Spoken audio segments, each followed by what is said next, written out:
My name is Madison. I am 35 years old. I have a husband.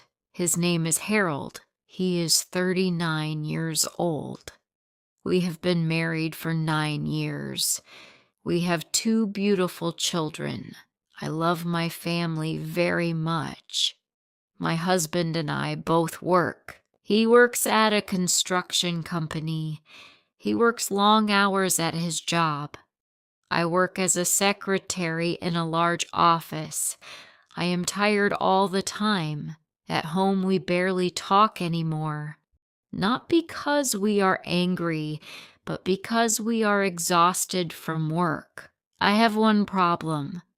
My boss, Mr. Gregg, gives me more work than anyone else. He tells me to stay late almost every night. He says the deadlines are urgent. He says I am the only one he trusts. Sometimes he stays in his office drinking.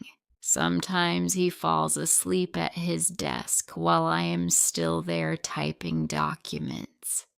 I watch the clock move. I think about my children eating dinner without me. I think about my husband waiting and saying nothing.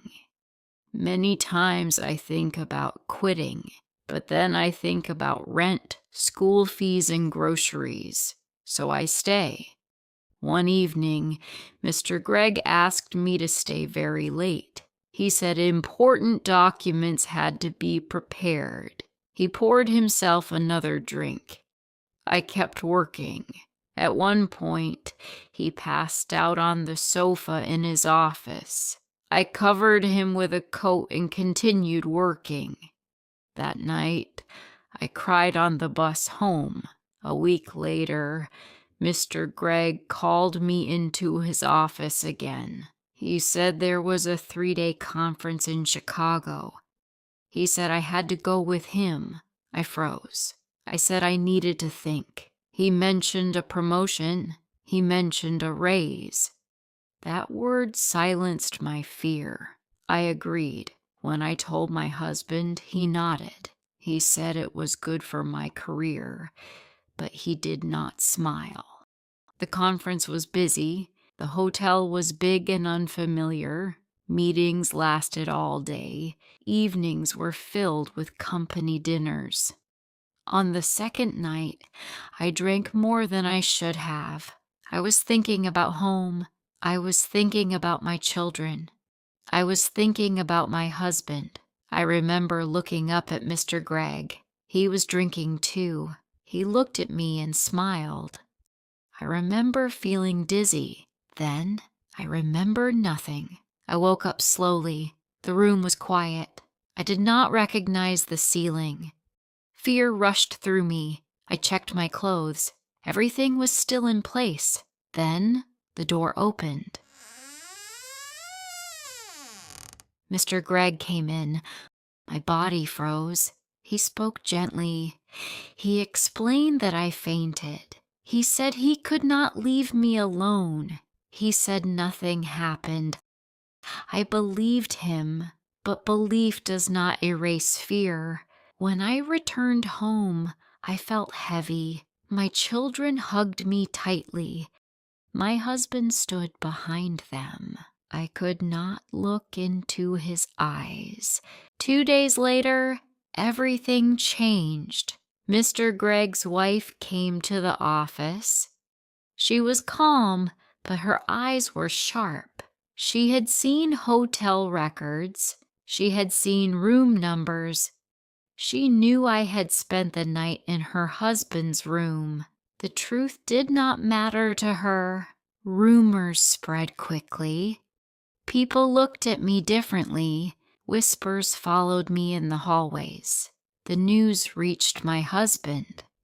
That evening, he did not come home. One night passed, then another. I did not sleep. I replayed everything in my mind. I blamed myself for drinking. I blamed myself for trusting. On the 3rd day, my husband came back. He looked tired.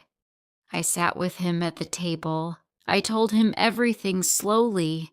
I did not cry. I did not defend myself loudly. I explained what happened. I explained what did not happen. He listened. Then he stood up and left the room. That silence said more than shouting. Life continued. My husband stayed, but he changed. He spoke less. He avoided my eyes. We lived in the same house, but not together. My mother-in-law visited more often. She said nothing, but her looks were enough. At work, Mr. Gregg resigned quietly. His marriage suffered. So did mine. I remained in my job, but I felt smaller.